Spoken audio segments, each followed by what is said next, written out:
Hello students, welcome back. So first lecture में हम लोगों ने देखा कि सर्कुलर मोशन क्या है। सर्कुलर मोशन दो टाइप के हो सकते हैं वो देखा, और फिर दो इम्पॉर्टेंट क्वांटिटीज हमने इंट्रोड्यूस करी थी, radius vector and angular displacement. Radius vector के लिए एक इम्पॉर्टेंट पॉइंट था जो मैंने आपके साथ डिस्कस किया था कि रेडियस वेक्टर का मैग्नीट्यूड कांस्टेंट है बट डायरेक्शन चेंज होता है। देन हम लोगों ने एंगुलर डिस्प्लेसमेंट के बारे में बात करी, उसको डिफाइन किया, उसके पास डायमेंशंस नहीं है और उसके डायरेक्शन के लिए एक स्पेशल रूल हमने पढ़ा जिसका नाम था राइट हैंड थंब रूल। और राइट हैंड थंब रूल को समझने के लिए एक्सिस ऑफ रोटेशन क्या है वो हमको पता होना चाहिए, that also we discussed. So will proceed further, इसी को और थोड़ा आगे लेकर के जाते हैं बच्चों। अब मैं थोड़ा सा कंपैरिजन करने वाला हूँ बिटवीन ट्रांसलेशन मोशन या लीनियर मोशन एंड रोटेशनल और you can say circular motion. जब आप लीनियर मोशन बच्चों पढ़ते हो तो वहाँ पर डिस्प्लेसमेंट इंट्रोड्यूस करने के बाद एक टर्म आता है वेलोसिटी, याद है ऐसा कुछ, लीनियर वेलोसिटी। हाँ, भले ही आपने उसको वेलोसिटी बोला होगा, बट जब कभी भी हम मोशन अलोंग स्ट्रेट लाइन पढ़ते हैं तो we called as linear velocity. और एक्सेलरेशन भी आपने पढ़ा होगा, राइट। सिमिलरली बच्चों सर्कुलर मोशन में भी हमको एंगुलर वेलोसिटी पढ़ना है और हमको एंगुलर एक्सेलरेशन भी पढ़ना है। So will have angular displacement पढ़ चुके, एंगुलर वेलोसिटी और एंगुलर एक्सेलरेशन, ये दो टर्म पहले हम डिस्कस करते हैं। इनका यूनिट, इनका डायमेंशंस, इनका डायरेक्शन, और अगर कुछ इंपॉर्टेंट पॉइंट्स है तो वो भी हम डिस्कस करेंगे, ठीक है। Let's proceed further. ओके, सो बच्चों अब जो क्वांटिटी हम पहले डिस्कस करने वाले वो है angular velocity. Now to understand angular velocity हम इसको कंपेयर करेंगे समझने के लिए लीनियर वेलोसिटी वाले टर्म के साथ। पहले बच्चों यहाँ पर एंगुलर वेलोसिटी का मतलब क्या, देख थोड़ा लॉजिकली सोचो। जब फैन स्विच ऑन होता है तो ऐसे घूमता है और टाइम जाने के साथ उसकी स्पीड बढ़ती है, राइट। सो पहले मैं ऐसे बोलूँ वो एंगल धीरे धीरे बना रहा था, थोड़े बच्चे गायब हो गए, पता नहीं क्या बोला। याद कर, जब सर्कल बनता है सर्कल तो रेडियस वेक्टर एंगल ट्रेस करता है, यू रिमेंबर दैट। और एक कंप्लीट रिवॉल्यूशन में एंगल 2π होगा। नो प्रॉब्लम, विल को एकदम बेसिक जीरो से स्टार्ट करेंगे। चल इधर देख, बट आपको समझ में आना ही चाहिए। ये अगर सर्कल है, पार्टिकल है, सपोज यहाँ से स्टार्ट किया और वो जब पूरा घूमकर वापस यहाँ पर आएगा तो उसने 360 डिग्री का एंगल बनाया ना। मैंने से 360 डिग्री का एंगल वो 2π एंगल हुआ ना। सो पहले उसने जो 2π का एंगल था वो बहुत स्लो बना है, फिर वही एंगल फास्ट बन रहा है और फास्ट बन रहा है और फास्ट बन रहा है और फास्ट बन रहा है। तो जैसे जैसे स्पीड बढ़ते जाएगी वो एंगल फटाफट चेंज होगा। हमेशा बच्चों फिजिक्स में क्वांटिटी पहले समझ, फिर उसका डेफिनेशन रट्टा मार या फॉर्मूला उसका यूज़ कर। सो वेलोसिटी बेसिकली क्या है, कितना फास्ट डिस्प्लेसमेंट होगा, कितना फटाफट पोजीशन चेंज होगा, दैट इज वेलोसिटी। सो अगर मैं बोलूँगा एंगुलर वेलोसिटी, इसका मतलब यस, घर बैठे बैठे सोच कितना फास्ट उसका एंगल चेंज होने वाला है। अगर कोई पार्टिकल सपोज ऐसे घूम रहा है तो मैं बोलूँ उसका एंगल बहुत धीरे धीरे चेंज हो रहा है तो उसकी स्पीड कम है, पर उसका अगर एंगल बहुत फास्ट ऐसे एकदम रैपिडली चेंज हो रहा है तो मैं बोलूँगा उसकी स्पीड ज़्यादा है। तो how fast the angle is changing with time, time के साथ एंगल कितना फटाफट चेंज हो रहा है, उसी के मेजरमेंट को हम कहते हैं एंगुलर वेलोसिटी। अब इसको किताबी लैंग्वेज में कहते हैं the rate of change of angular displacement. डर गया ना, मत डर। The rate of change of angular displacement is called as angular velocity. Now try to recall, याद करने की कोशिश करो, और याद आना ही चाहिए बच्चों। जब आप डिस्प्लेसमेंट पढ़ते थे, डिस्प्लेसमेंट, तो rate of change of displacement ds/dt को आपने वेलोसिटी पढ़ा था। नहीं याद आ रहा है तो प्लीज फॉर्मूला रिकॉल कर। So rate of change of displacement, similarly आपने ये भी पढ़ा है, rate of change of velocity is acceleration, पढ़ा है ना बच्चों। ये सेम क्वांटिटी बच्चों हमको सर्कुलर मोशन में भी आने वाली है, सिर्फ जो डिस्प्लेसमेंट लीनियर एस था अब वो यहाँ पर एंगुलर डिस्प्लेसमेंट थीटा हो जाएगा। हमारे लिए यहाँ पर बच्चों एंगुलर वेलोसिटी को हम लिखेंगे omega will be rate of change of angular displacement d theta by dt, और जो acceleration था बच्चों वो हो जाएगा angular acceleration alpha, and that will be rate of change of angular velocity v की जगह पर ओमेगा, तो यहाँ पर भी v की जगह पर ओमेगा। सो ये दो क्वांटिटी हमको डिस्कस करनी है, angular velocity and angular acceleration. What is angular acceleration? So कितना फटाफट एंगल चेंज होगा, दैट इज एंगुलर वेलोसिटी। यही समझना है, पर एग्जाम में आपको मार्क्स भी चाहिए। सो डिफाइन कैसे करेंगे? The rate of change of angular displacement with respect to time, time के साथ, is nothing but angular velocity. Very good. So angular displacement is rate of change of angular displacement, rate of change of angular displacement, rate of change of angular displacement, that is angular velocity. Angular velocity we denote by omega, and omega is written as d theta by dt.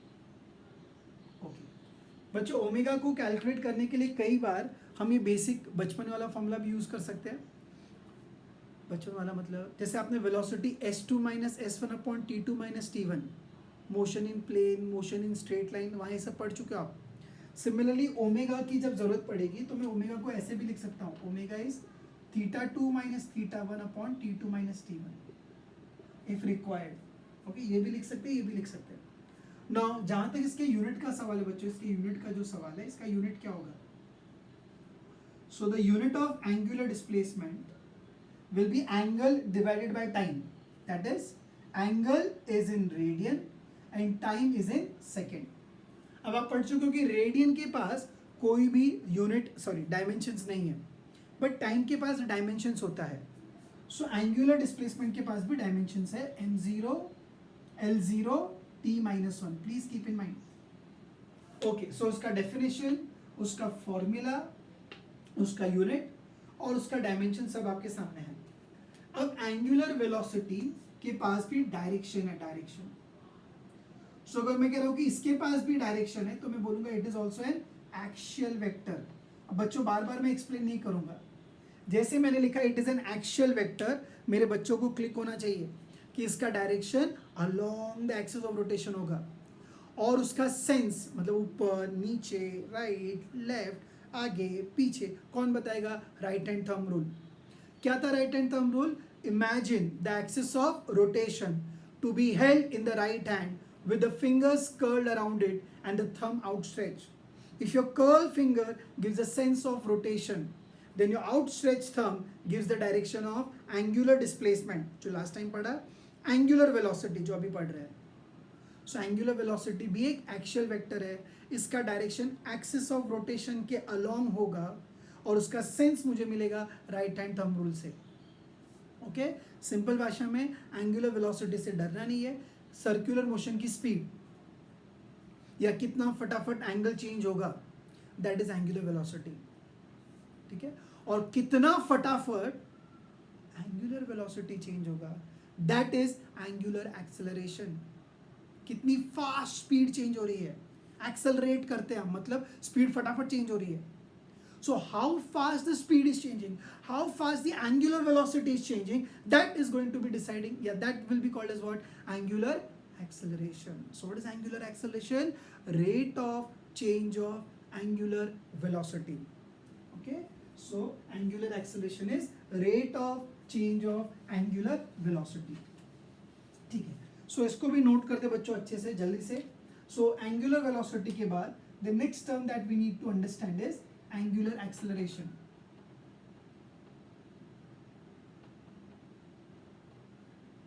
Angular acceleration. Okay.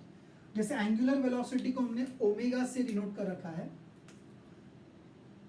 angular velocity को alpha से denote किया है। Now जिसको ये notation नहीं पता है, it is omega. इसको W मत बोलना, 500 टाइम्स लिखना पड़ेगा। So it is omega. Angular acceleration is denoted by alpha. How will you define angular acceleration?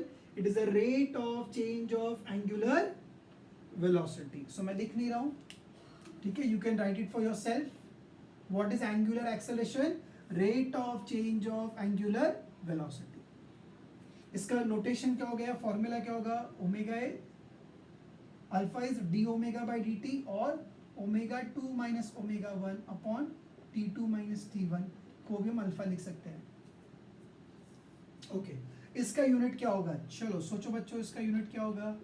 So omega का यूनिट रेडियन पर सेकेंड, फिर नीचे वापस से टाइम है, सेकेंड आएगा. अब कई बार बच्चे सेकेंड सेकेंड कैंसिल करते हैं, मत करना, समझ गया ना? Yes. So it will be radian per second square. So what are the dimensions going to be? m0, l0, t minus 2. Please keep in mind. And let me tell you my dear student, angular acceleration भी vector quantity है, इसके पास भी direction होता है, इसका भी direction along the axis of rotation है. सो ये भी एक एक्सियल वेक्टर है. So angular displacement, angular velocity, angular acceleration, तीनों के तीनों एक्सियल वेक्टर है. तीनों का direction along the axis of rotation होता है. बट जैसे मैं हमेशा कहता हूँ बच्चों, कुछ ना कुछ तो की पॉइंट होता है जो हमको पता होना चाहिए. So for displacement, for velocity इतना ज़्यादा ज़रूरी नहीं है, पर एक्सेलरेशन के लिए बच्चों आपको पता होना चाहिए. देख, आप खुद ही सोच पाओगे मैं क्या बोल रहा हूँ. जब मैं फैन को स्विच ऑन करता हूँ, ऑन, तो टाइम बढ़ने के साथ स्पीड बढ़ती है कम होती है? बढ़ती है. तो उसको बोलेंगे एक्सेलरेशन है, वो स्पीड चेंज हो रही है. और अगर फैन को स्विच ऑफ किया तो क्या हो रहा है? बोल, टाइम बढ़ने के साथ स्पीड कम हो रही है.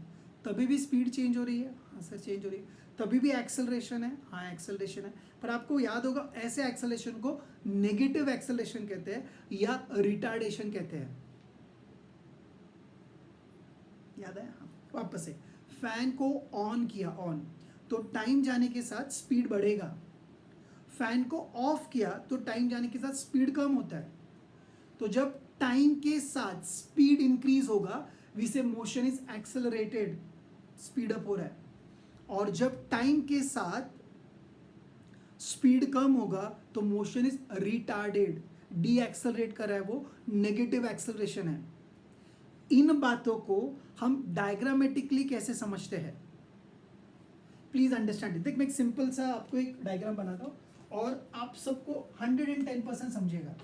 सोच, घर बैठे बैठे सोच, अगर ऐसे रोड है और रोड पर एक व्हीकल है सपोज, ठीक है, ये कार है. इस कार की वेलोसिटी का डायरेक्शन यहाँ पर है, और अगर इसका एक्सेलरेशन भी ये डायरेक्शन में है, तो टाइम के साथ इसका स्पीड बढ़ेगा या कम होगा? जिस डायरेक्शन में वेलोसिटी है वही डायरेक्शन में फोर्स है, एक्सेलरेशन है, तो उसका स्पीड बढ़ेगा. अच्छा, लेकिन अगर ऐसा होता बच्चों,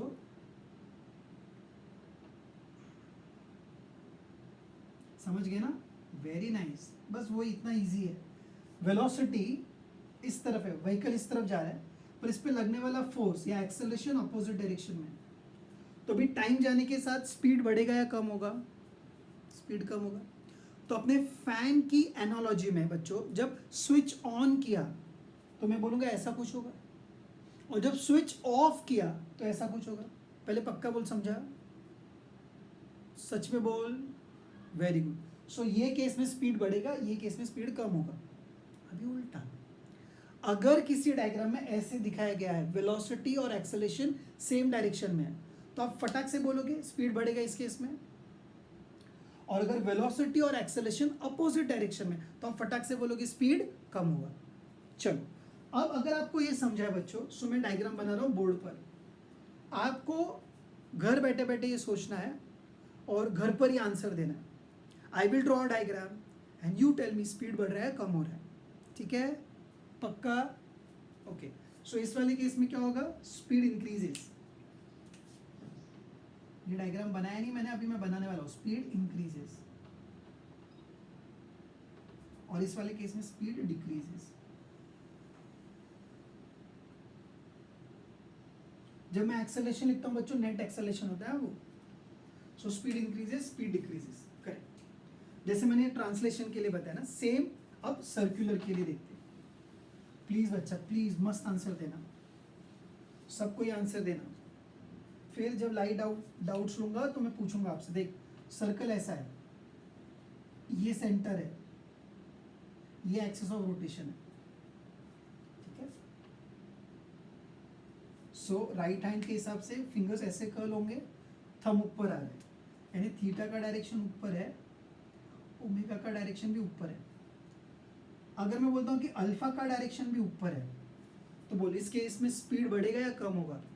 both alpha and omega are in the same direction, मतलब velocity and acceleration are in the same direction. तो इस केस में स्पीड बढ़ेगा या कम होगा? मुझे मत बोल, खुद के लिए आंसर घर पर चिल्लाकर बोल।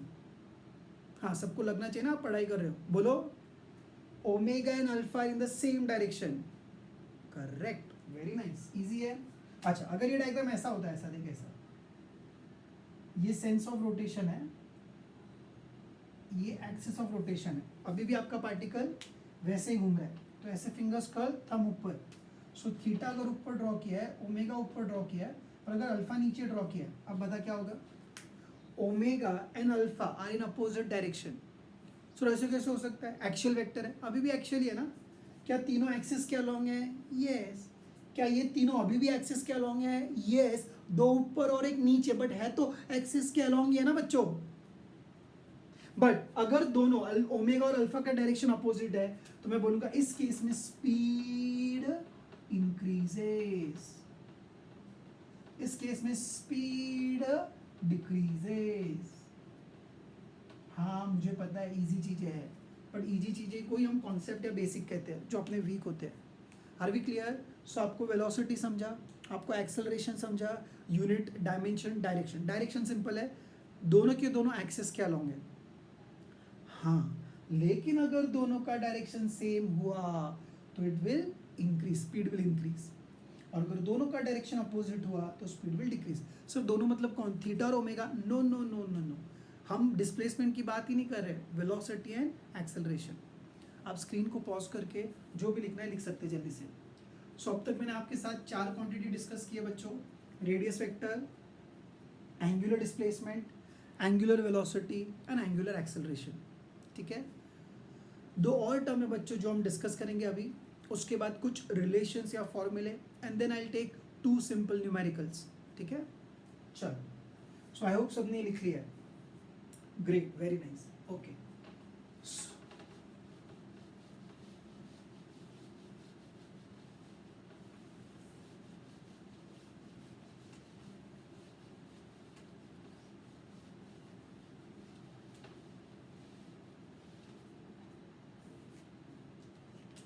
ओके बच्चों, अगला जो पैरामीटर है या क्वांटिटी है बच्चों, उसको हम कहते हैं टाइम पीरियड।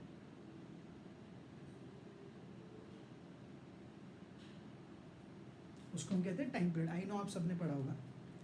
सो बेसिकली किसी भी इवेंट के लिए, किसी भी फिनोमेना के लिए या किसी भी चीज़ के लिए एक रिपीटेशन का टाइम होता है, और उस रिपीटेशन के टाइम को बोलते हैं time period. So time taken to repeat is time period, simple भाषा में। जैसे आज अगर से फॉर एग्जांपल मंडे है, तो वापस से मंडे कब आएगा? 7 डेज के बाद। तो हम बोलेंगे मंडे का टाइम पीरियड 7 डेज है, इट रिपीट्स आफ्टर 7 डेज। जैसे मान लीजिए this is month of May, so वापस से मे 12 मंथ्स के बाद आएगा। सो मे मंथ के रिपीटेशन का टाइम 12 मंथ्स है। Likewise you can take festivals also, आपका बर्थडे ऑल्सो, है ना। सो हर एक इवेंट को या प्रोसेस को रिपीट अगर वो कर रहा है, तो रिपीटेशन के लिए कुछ तो टाइम लग रहा होगा, तो उसके रिपीटेशन के टाइम को हम टाइम पीरियड कहते हैं। सिमिलरली बच्चों, जब पार्टिकल सर्कुलर मोशन परफॉर्म कर रहा है, तो वो अपने पाथ को रिपीट, बार बार उसी रास्ते पर घूमने वाला है ना। अरे सर्कुलर मोशन अगर वो परफॉर्म कर रहा है, तो एक ही सर्कल पे बार बार घूमने वाला है, यानी डेफिनेटली अपने पाथ को वो वापस से रिपीट कर रहा है, क्रॉस कर रहा है। सो उसको एक टाइम लग रहा होगा, that time is nothing but time period. Is that clear? So time taken by the particle to repeat its motion, in general है वो। अब सर्कुलर मोशन में कैसे बोलेंगे व्हाट इज टाइम पीरियड? इधर देख जरा। सो अगर मान ली ये सर्कल है जिसके पेरीफेरी पर आपका पार्टिकल सर्कुलर मोशन परफॉर्म कर रहा है, उसने ए से स्टार्ट करता हुआ गया गया गया गया ऐसे एंटी क्लॉकवाइज सेंस में, एंटी क्लॉकवाइज सेंस, बाप रे क्या बोला, इजी है ना, उल्टा, घड़ी का उल्टा, हाँ। सो वो ए से जा रहा है, जा रहा है, जा रहा है, जा रहा है, जा रहा है, जा रहा है, जा रहा है, जा रहा है, जा रहा है, जा रहा है, जा रहा है, जा रहा है, जा रहा है, यहाँ पर आया। सो एक रेवोल्यूशन जब उसने कंप्लीट किया, उसके बाद देख यहाँ से शुरू करके जब तक वो वापस यहाँ पर नहीं आता, क्या मैं बोलूँ, उसने अपने पाथ को रिपीट ही नहीं किया। और इसके बाद अगर आप देखोगे क्या वो सारे पॉइंट्स वापस से क्रॉस करने वाला है, नहीं समझा, अरे इजी है बाबा। चल इसको नाम दे दे, 4 सिटी के नाम दे दे, से अहमदाबाद इट इज, से इट इज दिल्ली, से इट इज मुंबई, से इट इज चेन्नई। सो अगर उसने अहमदाबाद से चालू किया और वो वापस अहमदाबाद पर आया, तब तक तो उसने दिल्ली एक बार, मुंबई एक बार, चेन्नई एक बार हुआ। अब इसके आगे जब वो जाएगा तो वापस से दिल्ली, वापस से मुंबई, वापस से चेन्नई आने वाला है, यानी वो अपने ही प्लेसेस को या अपने ही पोजीशंस को फिर से रिपीट करने लगेगा। सो एक रिपीटेशन के लिए जो टाइम गया, मतलब अहमदाबाद से स्टार्ट करके वापस अहमदाबाद पर आने के लिए जो टाइम लगा होगा, that is called as time period. अब अहमदाबाद, मुंबई ये सब एग्जाम में मत लिखना, तो एग्जाम में कैसे लिखेंगे सर, ए से स्टार्ट करके वापस ए पर आने के लिए, मतलब उसने एक रिवॉल्यूशन कंप्लीट किया ना, revolution. So from A it goes and come back to A, so it has completed one revolution. That is the reason why circular motion में हम ऐसा बोलते हैं बच्चों, time taken by the particle to complete one revolution. What is time period of circular motion? Time taken by the particle to complete one revolution. आप अपनी language में please लिख लो, जब लाइव डाउट्स होगा मैं ये सब पूछूंगा, मैं लिखवाऊंगा नहीं, आपको पॉज करके लिखो, पॉज करके लिखो, पॉज करके लिखो, कर सकते हो। Time taken by the particle to complete one revolution. Okay, इससे रिलेटेड कई सारे छोटे छोटे इंपॉर्टेंट पॉइंट्स हैं जो डिस्कस करते हैं। So first is definition, time taken by the particle to complete one revolution.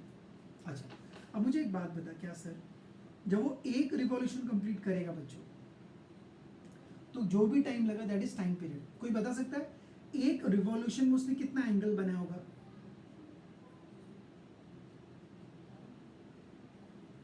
In one revolution कितना एंगल बनाया होगा? एक रिवॉल्यूशन में कितना एंगल बनाया? Please participate. हाँ, एक रिवॉल्यूशन में कितना एंगल बना है? हाँ, अभी जाके बोले 360 डिग्री, राइट? कैन आई से 2 पाई रेडियंस, बराबर है? Okay, so remember student, in one revolution particle will complete 2 pi revolutions. Okay, please keep this in mind. So in one revolution theta is 2 पाई। अच्छा, वन रिवॉल्यूशन के लिए time कितना लगा? For one revolution जो time लगता है उसको हम क्या बोलते हैं? टाइम पीरियड कहते हैं। Capital time period is always denoted by capital T, please keep in mind. So time taken by the particle to complete one revolution is time period, और वन रिवॉल्यूशन के लिए उसको टाइम लगेगा capital T. Now if you can recall my dear students, angular velocity क्या था? Theta 2 minus theta 1 upon T2 minus T1, याद है? थोड़ी देर पहले किया था। सो इनिशियल एंगल तो हम 0 मान के चलेंगे क्योंकि यहीं से स्टार्ट हो रहा है, और इनिशियल टाइम भी क्या हो गया? 0। जब वो वापस घूम करके यहाँ पर आया, वापस घूम करके वो जब वो यहाँ पर आएगा, तो बाद वाला एंगल कितना होगा? 2 पाई, और बाद में जो टाइम लगा होगा वो कैपिटल टी होगा। सर फास्ट हो गया, ओके। यहाँ से अगर आपने शुरू किया तो इनिशियल एंगल 0 लिया, इनिशियल टाइम 0 लिया, घूम के जब वो आया तो बाद में एंगल कितना हो गया? 2 पाई, और बाद में जो टाइम लगा दैट इज टाइम पीरियड। दोनों सब्स्टिट्यूट करके आएगा 2 pi minus 0 divided by T minus 0, so you get omega equals to 2 pi by T. जब तक फिजिक्स पढ़ रहे हो उसको भूलना मत। Angular velocity is 2 pi by T, where t is time period. Clear? So omega is 2 pi by t. Please keep this in mind. ठीक है, अब इसमें बहुत कंडीशंस है, बट फिलहाल हम चैप्टर की शुरुआत में तो इसलिए इतना इन डेप्थ नहीं जा रहे बच्चों। It will lead to lot of confusions. ठीक है, मैं ये बोलना चाहता हूँ कि this is valid only in case of uniform circular motion, जब स्पीड कांस्टेंट है। सो स्पीड वेरिएबल हुआ तो दूसरा एक फॉर्मूला ना, D theta by d T, theta का डेरिवेटिव टाइम के साथ। बट डोंट वरी, डोंट, जब जरूरत पड़ेगी मैं आपको बता दूंगा। फिलहाल इससे अपना काम चल जाएगा कि omega is 2 pi by capital T. But जब जब ये फॉर्मूला बोलेगा मन में एक स्टेटमेंट बोलते रहना, प्रोवाइडेड ओमेगा इज कांस्टेंट। ठीक है, so omega is 2 pi by T. What is time period? Time taken by the particle to complete one revolution. ठीक है, डिनोटेड बाय कैपिटल टी। एक रिवॉल्यूशन में theta 2 pi, for 1 revolution time is capital T. Time period का unit क्या होगा? Yes, हाँ बहुत easy है, मुझे मालूम है। टाइम पीरियड का यूनिट क्या होगा? सेकेंड। कुछ लोग तो ये भी नहीं बोल पा रहे, शर्माते हो। टाइम पीरियड का डायमेंशंस क्या होगा? Very good, T raise to 1। अच्छा बच्चों, एक और टर्म है पता है, एक और टर्म आपका फेवरेट, टाइम पीरियड का उल्टा जिसको हम बोलते हैं फ्रीक्वेंसी। Yes, frequency. मैं उसको इस चैप्टर में एन से डिनोट करूंगा। आप एफ भी लिख सकते हो बच्चों, यहाँ पर एन से डिनोट किया जाएगा। What is frequency? सुनना अच्छे से। देख, फिजिक्स उसी को समझेगा जो लॉजिकली उसको सीखेगा। Definitions of course you have to by heart. What was time period? एक रिवॉल्यूशन के लिए कितना टाइम लगा, दैट इज टाइम पीरियड। अब एक सेकेंड में कितनी बार रिवॉल्व करेगा, दैट इज फ्रीक्वेंसी। एक रिपीटेशन के लिए जो टाइम लगा वो टाइम पीरियड है, पर एक सेकेंड में जितनी बार रिपीट करेगा that is frequency. So time taken by the particle to complete one revolution is time period, and number of revolutions performed by the particle in 1 second is called as frequency. मतलब अगर एक particle एक second में 100 बार घूमता है तो उसकी frequency कितनी हुई? 100। एक सेकेंड में 100 बार। अगर वो एक सेकेंड में 50 बार घूमता है तो उसकी फ्रीक्वेंसी कितनी हुई? 50। अगर वो 2 सेकेंड में 100 बार घूमता है तो उसकी फ्रीक्वेंसी कितनी हुई? गधा 100 कैसे हुई? 2 सेकेंड में 100 बार, तो एक सेकेंड में 50 बार होगा ना। बोल बाबा। So whenever you study frequency it is per second. ना 5 सेकेंड 6 सेकेंड दिया रहेगा तो अकॉर्डिंगली चेंज करना पड़ेगा। So what is frequency? Number of revolutions performed in 1 second, या number of revolutions perform by the particle in 1 second for circular motion. अगर आप oscillatory motion पढ़ रहे हो तो number of oscillations perform by the particle in 1 second. So when we study circular motion we say number of revolutions performed by the particle in 1 second, that is frequency.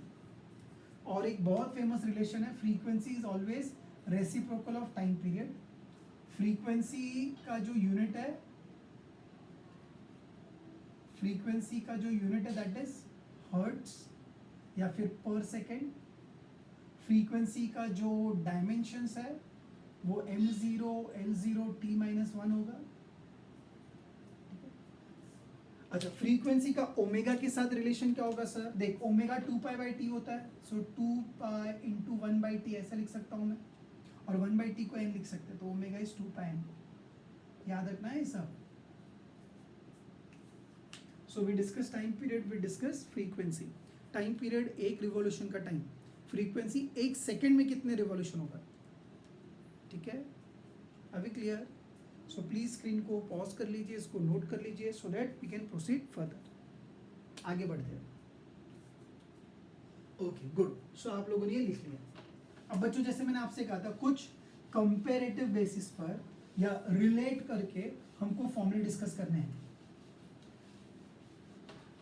Okay, इन सब का derivation आप class 11th में कर चुके हैं, और 12th में वैसे भी आपके टेक्स्ट बुक में इनके डेरिवेशंस नहीं दिए गए हैं। So you can directly take these formulae. Okay. जैसे इधर देख, जब आप लीनियर मोशन पढ़ते हो, जब आप सर्कुलर मोशन पढ़ते हो, इसको रोटेशनल भी लिखा जा सकता है बच्चों। ठीक है, और यहाँ पर उनके बीच का रिलेशन, ये टेबल हमको आना ही चाहिए बच्चों। यस, इट इज कंपल्सरी, ये हमको आना ही चाहिए। जैसे ये बोर्ड पर आएगा, डेली आप उसको नेक्स्ट 4-5 डेज के लिए right every day, and with time आपको इसकी आदत पड़ जाएगी, फिर लिखने की जरूरत नहीं है। सो जैसे यहाँ पर भी है लीनियर डिस्प्लेसमेंट s, यहाँ पर भी है angular displacement theta, and the relation is linear displacement is r theta. ये फॉर्मूला सब जानते हैं। सो लीनियर डिस्प्लेसमेंट को डिनोट किससे किया? s से। सर्कुलर मोशन में सेम चीज किससे रिप्रेजेंट की गई? थीटा से, और रिलेशन है s is equal to r theta. इसका डेरिवेशन की जरूरत नहीं, कॉमन सेंस है। लीनियर मोशन में we have velocity v, here we have angular velocity omega, and v is nothing but r omega. ये डेरिवेशन है जो आप क्लास 11th में कर चुके हो, 12th में उसकी प्रूफ की रिक्वायरमेंट नहीं है। We have linear acceleration a, angular acceleration alpha, linear acceleration is r into alpha. So if you can see s theta related through r है, v omega related through r है, a alpha related through r है, तो सारी quantity r के through ही related है. ठीक है, clear है ये? अच्छा, फिर यहाँ पर देख, अभी सीखना है तो और अच्छे से सीख. ये तो मुझे चाहिए. यहाँ पर हम अप्लाई करते हैं फोर्स, यहाँ पर अप्लाई करते हैं टॉर्क, और रिलेशन होता है torque is r into F. अब देखा क्या हुआ, अब तक क्या था, ये S into R alpha, V R omega, S R theta, F R torque नहीं है, टॉर्क इज आर एफ, रट्टा नहीं मारना चाहिए. फिर यहाँ पर होता है लीनियर मोमेंटम छोटा p, यहाँ होता है एंगुलर मोमेंटम l, और रिलेशन है angular momentum is r into linear momentum. मैं ये मैग्नीट्यूड फॉर्म में लिख रहा हूँ बच्चों, इसका वेक्टर फॉर्म हम टाइम आने पर पढ़ेंगे. फिलहाल आपको ये देखना कि क्वांटिटीज का रिलेशन क्या है. So S R theta, V R omega, A R alpha, force और torque, relation is torque is R into F. बड़ी स्पेशल केस में फॉर्मूला है. I am just giving you क्या किसका रोल है और कैसे रिलेटेड है. ठीक है, फिर P L and R equal to, sorry, P और L equal to R into P. Anyways, so यहाँ तक सब क्लियर है. मतलब मैं आपको ये समझा रहा हूँ बच्चों यहाँ पर कि क्वांटिटीज का रिलेशन कैसा है. इनफैक्ट बच्चों इतना ही नहीं, आपके जो काइनेमेटिकल इक्वेशंस थे, kinematical equations,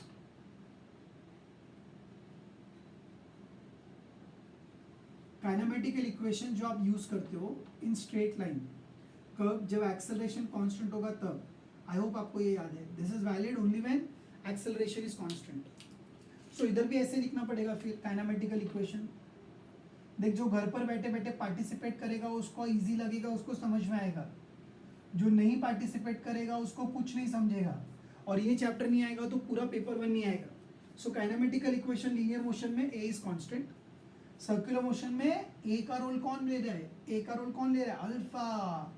so alpha constant होना चाहिए. Is it clear? फिर यहाँ पर पहला kinematical equation v is equal to u plus a t, याद है. s is equal to u t plus half a t square, याद है बच्चों. And v square equals to u square plus 2s, ये भी याद है बच्चों. सिमिलरली बच्चों, I want you to try for this, कोशिश कर. Very nice. v initial velocity, तो यहाँ पर आएगा ओमेगा, सो हो जाएगा ओमेगा.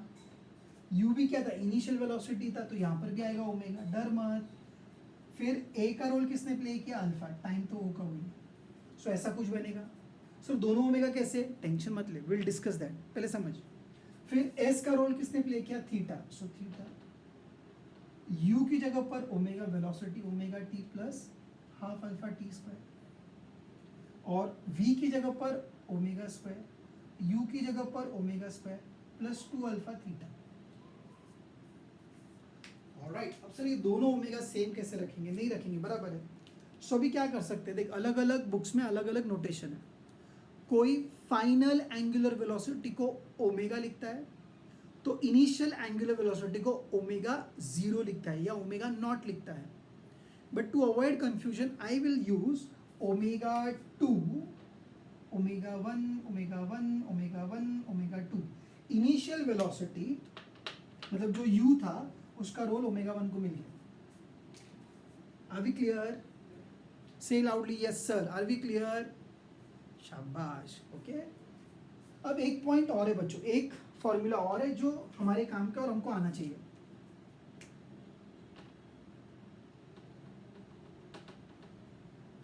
ठीक है, सुन जरा ध्यान से. जब पार्टिकल सर्कुलर मोशन परफॉर्म करता है, प्लीज सुनना, तो एक रिवॉल्यूशन में कितना एंगल बनाएगा, 2 पाई. Very good. समझ उसने 2 रिवॉल्यूशन किए, शुभ शुभ 2, तो एंगल कितना बना, 4 पाई. 3 रिवॉल्यूशन किए तो एंगल कितना बना, 6 पाई, बराबर. सो क्या मैं ऐसे बोल सकता हूं, जब एक रिवॉल्यूशन किया तो एंगल बना 1 इंटू 2 पाई. जब 2 रिवॉल्यूशन किए तो एंगल बना 2 इंटू 2 पाई, दैट इज 4 पाई. आ रहा है. जब उसने 3 रिवॉल्यूशन किए तो एंगल कितना बन रहा था, 3 इंटू 2 पाई. यानी बेसिकली जितने रिवॉल्यूशंस है उसको 2 पाई से मल्टीप्लाई करना है वापस से। Okay, when it completes 1 revolution 2 pi, 2 revolutions 4 pi, but 4 pi को बोलो 2 into 2 pi, 3 revolutions, so 3 into 2 pi that is 6 pi. Now tell me 10 revolutions, 10 into 2 pi, 20 pi मत बोल, मुझे मालूम है आपको आता है। 100 रिवॉल्यूशंस तो 100 इंटू 2 पाई, 523 रिवॉल्यूशंस। अब कर मल्टीप्लाई नहीं करेगा ना तो सुन उसका, 523 into 2 pi, n revolutions, so n into 2 pi. So remember students, what sir, in n revolutions theta will be written as 2 pi n। so यहाँ पर जहाँ जहाँ थीटा लिखा है बच्चों, if required I can write theta equal to 2 pi capital N। one more confusion, let's solve it। Sir आपने small n लिखा था, that was frequency, number of revolutions per second, और capital N number of revolutions, 1 second वाले नहीं, जितने revolutions उसने किए वो। So small n will represent frequency, that is number of revolutions per second, and capital N represents total number of revolutions। Are we clear? Please make a note of it and then we'll take questions, numericals। हाँ, कैसे numerical solve करना है वो भी discuss करेंगे। चलो screen को pause करके जल्दी से नोट कर लो।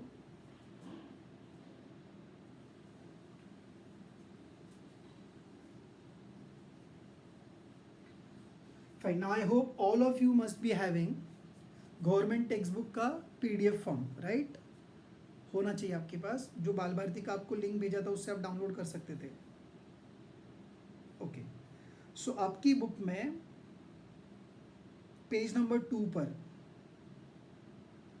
सबसे पहला क्वेश्चन सी है, वो कह रहे हैं कि a fan is rotating, please get your book. बिना बुक के तो सुनना ही मत, समझेगा ही नहीं आपको। Page number 2, solve example 1। A fan is rotating at 90 RPM and it is then switched off. मतलब एक फैन है जो 90 RPM के साथ रोटेट कर रहा है। कुछ लोग गायब, 90 RPM व्हाट इज इट बताएगा मैं। फिर वो फैन को बंद कर दिया। पहले आप सिचुएशन विजुअलाइज कर, आपके घर पर जो आपके सर के ऊपर एक फैन घूम रहा है, नहीं घूम रहा है तो अज्यूम कर ले घूम रहा है, जो 90 RPM कर रहा है, फिर उसको बंद कर दिया। अब सोच, उसको जब बंद करेगा तो तभी का तभी रुक जाएगा या धीरे धीरे धीरे धीरे रुकेगा? धीरे धीरे। तो रुकने से पहले कुछ तो रिवॉल्यूशंस वो परफॉर्म करेगा। आगे पढ़। So it stops after 21 revolutions. मतलब वो घूम रहा था, आपने स्विच ऑफ किया तो धीरे धीरे धीरे धीरे स्पीड कम होती गई और 21 रिवॉल्यूशंस के बाद वो रुका है। Okay, calculate the time taken by two stop assuming that the frictional torque is constant. मतलब उसमें टॉर्क कांस्टेंट है, टॉर्क जिससे फैन रोटेट करता है, और जब टॉर्क कांस्टेंट होगा तो ही अल्फा कांस्टेंट होगा, तो ही काइनेमेटिकल इक्वेशंस वैलिड है। अच्छा, इसलिए फिर पता होना चाहिए, अगर टॉर्क कांस्टेंट है तो अल्फा कांस्टेंट है। क्यों सर? जैसे ऐसे नहीं पढ़ा, फोर्स कांस्टेंट तो एक्सेलरेशन कांस्टेंट। वैसे बच्चों इसमें हम प्रूफ करेंगे रोटेशनल मोशन में कि जब टॉर्क है कांस्टेंट तो ही अल्फा कांस्टेंट होगा। फिलहाल एनालॉजी से समझ ले कि फोर्स का रोल कौन प्ले कर रहा है? टॉर्क। तो फोर्स कांस्टेंट तो एक्सेलरेशन कांस्टेंट, तो टॉर्क कांस्टेंट तो अल्फा भी कांस्टेंट। चलो वापस से क्वेश्चन पढ़ो अच्छे से, फिर आरपीएम क्या है मैं आपको समझाता हूँ। Okay, so now I am going to remove all this things. ये फॉर्मूला आपके सामने होनी चाहिए बच्चों। देखो हम ये पढ़ रहे हैं कि क्वेश्चन, ये समझ रहे कि क्वेश्चंस को रीड करके डेटा को कैसे एक्सट्रैक्ट करते हैं, कॉन्सेप्ट कैसे यूज करते हैं, और फॉर्मूला कैसे यूज करके सॉल्व कैसे करते हैं। Solving is the last step, आप हमेशा उसके पीछे भागते हो। सो सबसे पहले बच्चों उधर ऐसे कुछ लिखा है कि at 90 RPM, so let me explain. RPM मतलब रिवॉल्यूशंस पर मिनट। इसका मतलब मैं ऐसे बोलूं, वो 90 रिवॉल्यूशंस कर रहा है 1 मिनट में।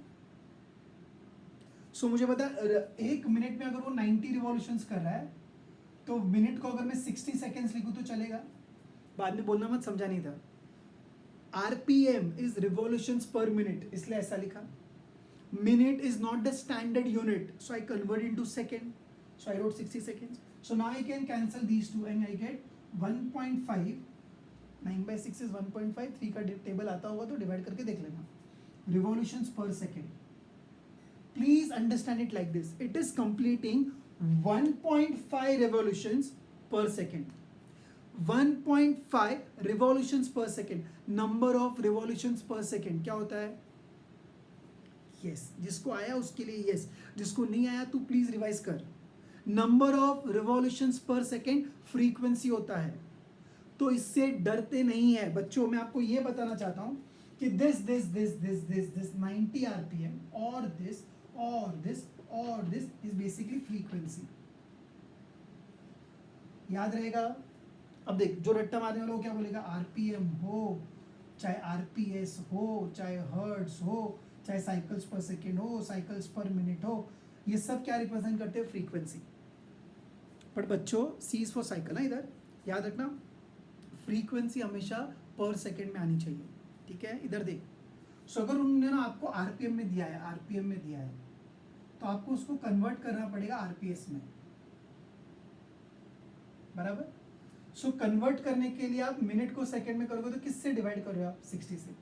सो 1 आरपीएम इज 1/60 आरपीएस। अगर आरपीएम को आरपीएस में कन्वर्ट करना है तो आरपीएम को डिवाइड बाय 60 करना पड़ेगा। 90 आरपीएम को रिवॉल्यूशंस पर सेकेंड में कन्वर्ट करने के लिए डिवाइड बाय 60 किया था।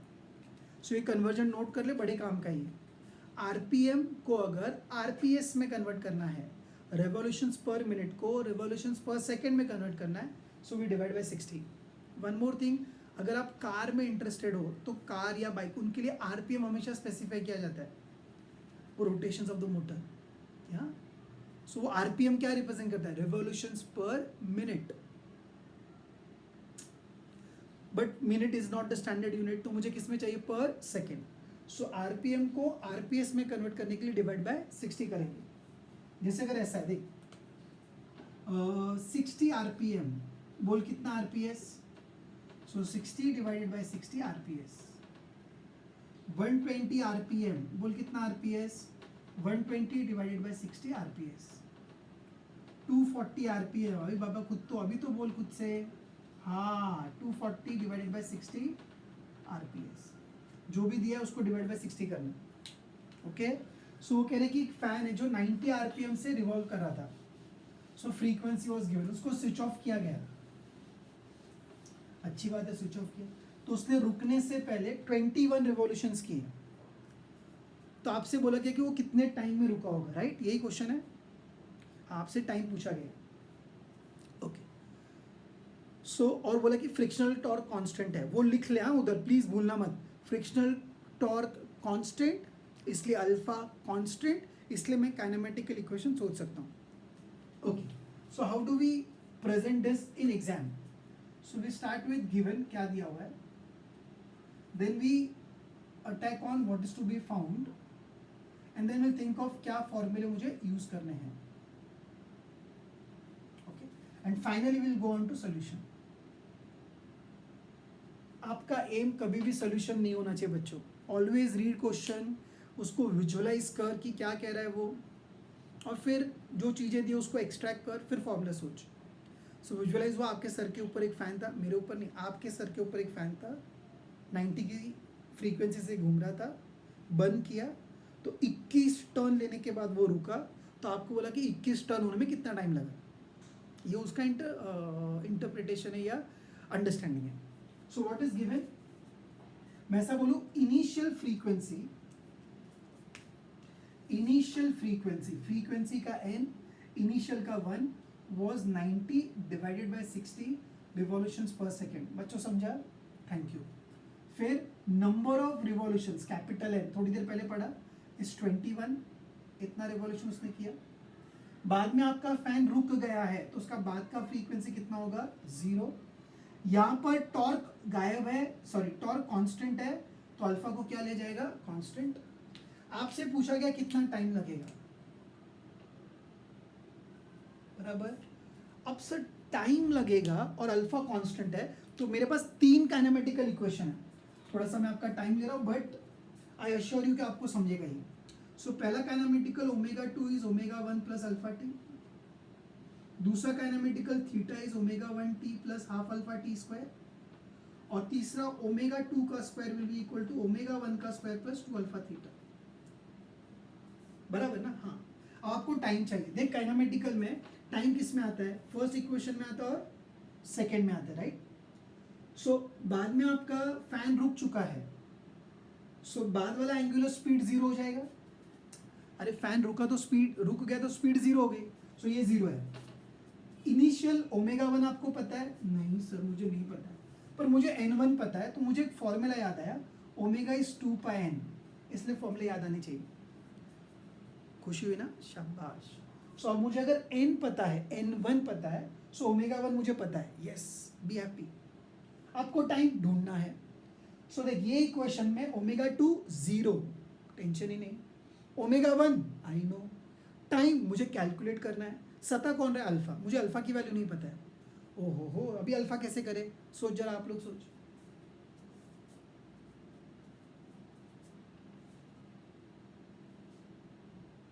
सर ये वाला इक्वेशन, थीटा पता है क्या? थीटा, थीटा पता है? कौन सा थीटा सर? फैन रुकने से पहले कितना एंगल बनाया होगा? सर 21। 21 एंगल नहीं बनाया बेटा, 21 रिवॉल्यूशन किया। सर लेकिन अगर मुझे रिवॉल्यूशन मालूम है तो मैं एंगल निकाल सकता हूँ। कैसे? सर आपने तो बोला 1 रिवॉल्यूशन में 2 पाई। यस। सो जो मुझे नंबर ऑफ रिवॉल्यूशंस पता है, क्या उसकी मदद से मैं theta equal to 2 pi n, so I know theta also. Theta मालूम है? बोल बाबा। हाँ मालूम है, थीटा मालूम है। ओमेगा 1 मालूम है? हाँ। टाइम मालूम है? नहीं। हाफ मालूम है बचपन से। टाइम मालूम है? नहीं। अल्फा मालूम है? नहीं। तो इसमें तो दो अननोन है। ये इक्वेशन ओमेगा 2 जीरो, फैन रुक चुका है। Omega 1 yes sir I know. 2 I know बचपन से। Theta I can calculate. क्या मुझे अल्फा आ जाएगा? क्या वो अल्फा अगर मैं इधर सब्स्टिट्यूट करूंगा, ओमेगा 2 जीरो है, तो इधर क्यों नहीं किया? क्यों लंबा सोल्यूशन करना है? अगर मुझे ओमेगा 2 जीरो है, ओमेगा 1 मुझे पता है, अल्फा मुझे यहाँ से मिल गया, I will get value of theta. बोल भाई, this is how we should think. पर इतना टाइम कहाँ रहेगा? अरे प्रैक्टिस कर, टाइम अपने आप निकल जाएगा। Okay, so I am going to use first kinematical equation and I'm going to use third kinematical equation. आया समझ में? चले आगे। ओके, सो सोल्यूशन में बच्चों I always advise to start with we know that. नहीं पता है तो भी लिखने का वी नो दैट, हमको मालूम है, सब आता है। What you know? Since torque is constant, alpha is constant, we can use kinematical equation.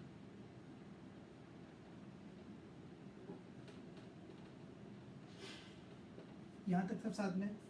Okay. एक और बात बच्चों जो नहीं लिखी मैंने, हाँ n2 जीरो है तो यानी ओमेगा 2 भी जीरो होगा, ऐसा लिख सकता हूँ मैं। So now omega 2 square equal to omega 1 square plus 2 alpha theta. एक और बात बच्चों, किसी को बताना मत, क्या आपसे अल्फा पूछा है क्वेश्चन में? नहीं, आपको टाइम पूछा है। तो अल्फा का कैलकुलेशन में टाइम वेस्ट मत करना। सो लेकिन अल्फा नहीं आएगा तो मैं आंसर कैसे लाऊंगा? तू देख ध्यान से, मैं अल्फा का कैलकुलेशन में टाइम वेस्ट नहीं करने वाला है। So omega 2 square zero, omega 1 square, omega 1 को लिखेंगे 2 पाई n1 का स्क्वायर, देख ध्यान से, प्लस 2 अल्फा, थीटा को लिखा 2 पाई n। मैंने सिर्फ सब्स्टिट्यूट किया है, कुछ सॉल्व नहीं किया। सो मुझे मिला 0 equal to 4 pi square n1 square plus 2 alpha into 2 pi. अब एक काम करते, इसको मैं इस तरफ ले आता तो माइनस हो जाएगा, तो आई गेट 4 2 टू ज़ा 4 pi n alpha is equal to 4 pi square n1 square. So 4 और 4 cancel, one of the pi also gets cancel, so alpha का वैल्यू क्या होगा minus pi n1 square divided bye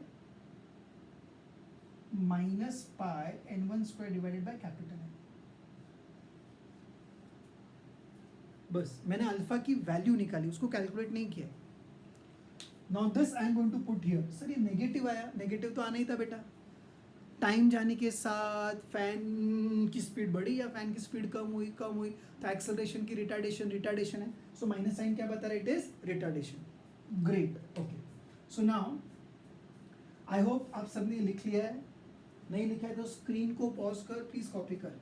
okay, सो मैं इसको हटा रहा हूँ। Okay, so now I will put this value in equation 1 also. Omega 2 is omega 1 plus alpha t.